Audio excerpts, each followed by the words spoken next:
Good morning and welcome to Thinking is Contagious. I'm going to go to the situation in Minnesota. This individual, Dwayne Walker, was shot and killed by a police officer. Um, it appears, and we've got to go. There's a process in this country. It's due process, and this officer is going to go through that process. It appears, without really being there, that it was a terrible accident. It appears that a mistake was made by the officer. It appears that the charge of second-degree manslaughter is probably pretty accurate, pretty relative to what occurred.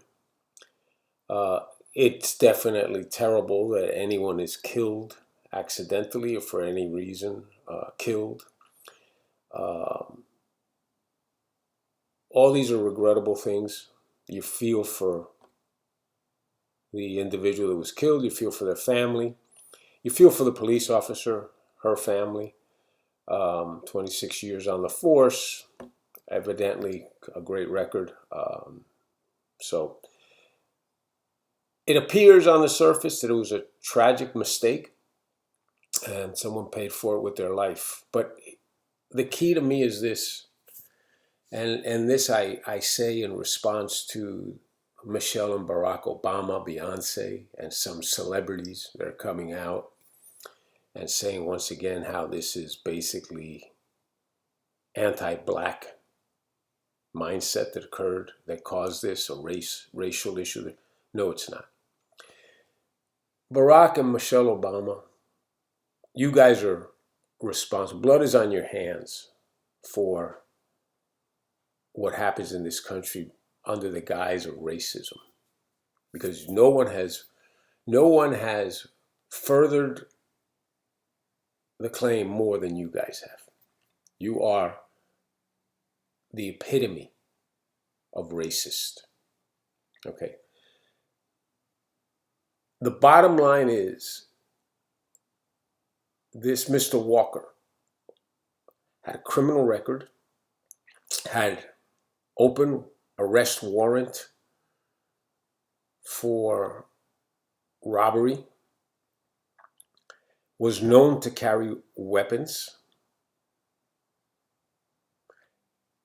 And here's the key. The terrible accident of being shot by the police officer who thought she had a taser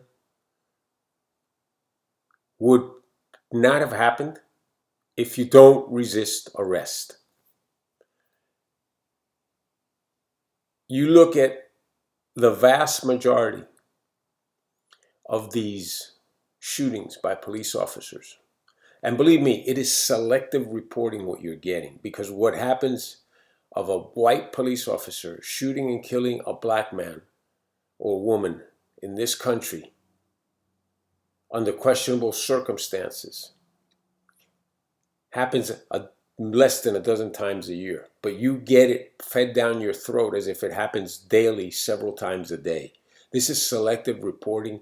This is an attempt to stir hatred, racism, and anti-police thinking by the left, who want nothing more than to be able to control the populace by dividing us.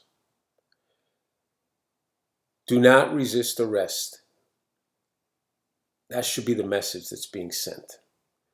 You feel there's an injustice done, that you're being arrested because of your race, your religion, your color, your sexual orientation, whatever it may be, do not resist arrest. Get the name of the officer, videotape if you want the event through your phone, comply with the orders that the officer gives you, and then go hire yourself a lawyer. And if you're right and you're being abused, you're going to make a lot of money and you're going to be alive to enjoy it. But what's happening is that these kids today are being taught, oh, because you're Hispanic, oh, because you were born in this country, oh, because you're this color, oh, because you have this kind of, your eyes are, you're Oriental, you're whatever it is that is the separating factor that is being used to elicit this racism, they're being taught you are going to be abused. Don't trust the police. You can't get anywhere because of these factors. Let us help you. We'll be your advocate. That's what's happening. And the bottom line in Minnesota is, as bad as and tragic as this accident was, I say this: if it doesn't resist arrest, this police officer of 26 years probably is not going what she's going through now. If he doesn't resist arrest, he's alive now. If he doesn't resist arrest, his family's not grieving now. If he doesn't resist arrest, his 1-year-old son still has his father. And I see the picture. They say, oh, look at this picture. They show him with his son. Maybe you should show him also with his photo when he was arrested for his various arrests, the mugshot. Okay? You're making out a criminal to be a saint in order to put the police officer in a bad light. Believe me, before this shooting, that police officer had a far better civil record, family record than the criminal that was shot and killed. But again, the narrative is not this. The narrative is police are bad. Police are racist. Police are out to get you. Do not listen to police.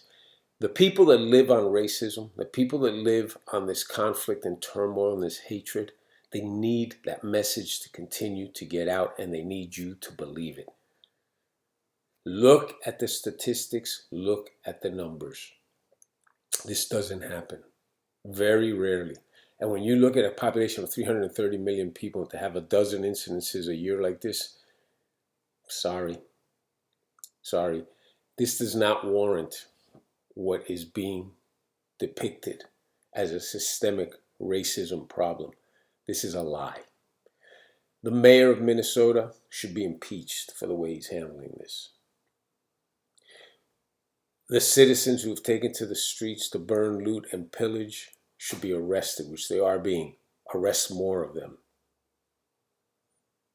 This is a joke. This is selective reporting to incite and create chaos, hatred, racism, and anger, to keep those on the front burner so that the people that live off of it keep their paycheck. That's all this is. There's nothing else here. Now, let's go to this Families Act, and I don't even know what it's called, that Joe Biden signed up in March. And I'm looking at some of the numbers and some of the hurdles and criteria in order for these child credits and these monthly payments to children. I thought, it's going to be for people who were impacted, lost their jobs due to COVID, have no income, going to have to provide verifiable evidence that you lost your job. And there's going to be a safety net, and let's give money for the kids. I'm okay with it conceptually. Then I start looking into it. Here's the story. A single wage earner, the cutoff is $75,000 a year. Most teachers in Miami-Dade County don't make that. They didn't lose their job. They're all working. But $75,000 a year. You get $3,600 for children under 6, $3,000 for children from 6 to 17, I think it is. $75,000. Now, if you file as the head of a household, the cutoff is $112,000. And if you file husband and wife, the cutoff is $150,000. When is that poverty? When is that a requirement for the rest of America as taxpayers to subsidize? And where is the criteria? Where is the requirement? Where is the hurdle to show that you have been harmed and lost wages because of the pandemic? There is none. This is vote buying, plain and simple. And when you look at those numbers, those income levels as cutoffs, this is universal income slowly being put into the equation. This is socialism and communism being put into the equation. This is control, vote buying of the masses. That's the biggest population, demographic population level in this country, okay? From $150,000 a year down to poverty, to zero, to whatever it is, that's the vast majority of the voting public. And that's what they're buying. And they're asking the top 10% to fund all this. It's not going to work. The top 10% is not going to put up with it. They're going to do whatever they need to do to not get hit and not have to support people that don't need to be supported. A household making $150,000 a year should not, in any way, shape, or form, be getting subsidized by the federal government. No way. There's no way. This is vote buying. This is criminal. This is socialism. And this needs to be stopped. Because people, I don't care how liberal you are, I don't care how much you hate Trump, I don't care how much trash you talk about what Trump did or didn't do.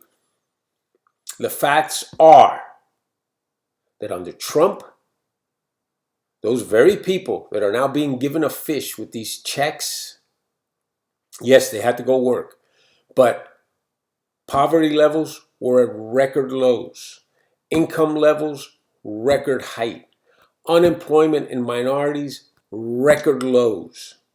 People were working, wages were increasing, and people were moving ahead based on their own accomplishments, based on their work, based on their effort. And that creates independence. That creates free thinking. That creates entrepreneurial spirit. And that creates more and more and more people who say, government, stay the hell out of my life. I don't need you. I can make it on my own. It's not true that because I'm black, it's not true that because I'm Hispanic, it's not true that because I'm Asian American, it's not true that because of those factors, I can't make it. I am making it. And people were seeing that. They were opening their eyes. And the left said, holy cow, in 4 years of Trump, he has knocked out 20 years of our erosion of the American spirit, of the American mindset, of the capitalist economy. We need to stop this man. And what did they do? Whatever it took to stop this man. From day one, in trying to impeach him, the election, which was a joke, okay, the voting laws, which are a joke. That's another thing. What's happening with corporate America, with these, what happened in Georgia, with the really fixing of the voting laws in Georgia and many other states that are following suit, and then making the lying, false claims that in any way, shape, or form it restricts people of minorities from voting. It takes away their ability to vote. Lies. Lies. All of it is lies, and all of it is an attempt, again, to divide this country based on race. This is the Obama mandate, is what it is. Carried out by the spineless, irreverent Joe Biden, who was told, like I've said again, I know this is repeating, but was told, Joe, you've got to do what we tell you, because if not, Biden, Hunter Biden, the Biden family, Jim Biden, Joe Biden, you're all going down for your criminal activities and really for your anti-American activities tied in with your actions with China, Russia, the Ukraine. you're all going to go down. And you're going to do our bidding. And we need you to allow the socialist agenda through on the coattails of your quote unquote centrist democratic background in history. A background in history, a political career of nearly 50 years where you've accomplished absolutely nothing, where you have been on the wrong side of every foreign policy issue, your ineptitude, your lying, your duplicity, your just numerous times where you've contradicted your actions. Their video comes out recently where you were criticizing when the Republicans were talking about, when there was talk about the filibuster being ended, how adamant you were, calling people knuckleheads for the very things that you now are supporting. Okay? You are now supporting. And why are you doing that? Because you've been bought and sold for. You've sold your soul to the devil in order to have some relevance and in order to keep your neck and your family out of jail. American people, you are the collateral damage, the acceptable collateral damage to allow the criminals that hide under the guise of being elected politicians from going in, raping, pillaging, and taking your hard-earned money, what you've done to create wealth in this country. They're taking that for themselves under the guise of taking it for the poor, knowing damn well that whatever money they put out in the hands of people who don't know how to make and keep and create wealth will end up in their hands, will end up in big corporate America's hands. It's a smokescreen. Printing up these trillions of dollars and giving them to the rich and powerful entities of this country through the intermediaries of people who don't know how to handle money, don't know how to create wealth. Penalize the wealth creators.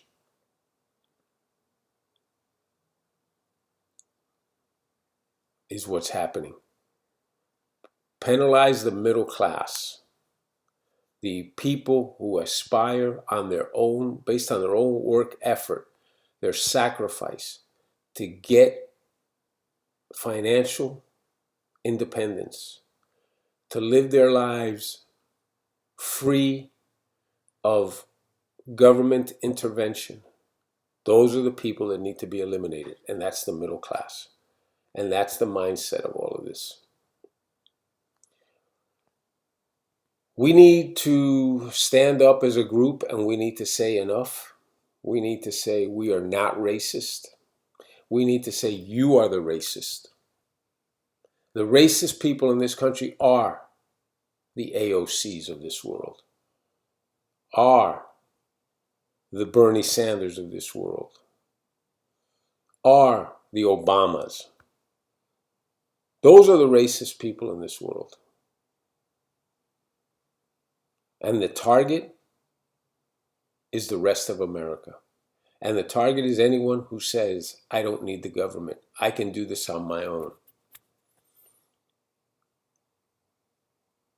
I think that this is so evident, so transparent, so easy to see if you take off the blinders of send me that check, of let me take the easy way out and accept that check. Take those blinders off and realize that what you're getting from the government is nothing compared to what you could get if you believe in yourself, if you bet on yourself, and if you decide that your goal is financial independence and your goal is not to count on the government or not to count on anyone to take care of you. We can all take care of ourselves. Let the system work. the way it's worked up till now, the way it's worked that has caused the immigration crisis. Because there's an immigration crisis in this country for one reason and one reason only, because this is the land of opportunity. This is the land where it doesn't matter your race, religion, or creed, you can become wealthy. The outside world realizes that. But those who seek to destroy this country need to destroy it from within. And the biggest culprits of that destruction are precisely the leaders, the elected leaders whose mandate is to bring this country down for self-serving reasons, because they've been promised power and riches to do the bidding of those that despise this country. Okay, have a good day. Thank you.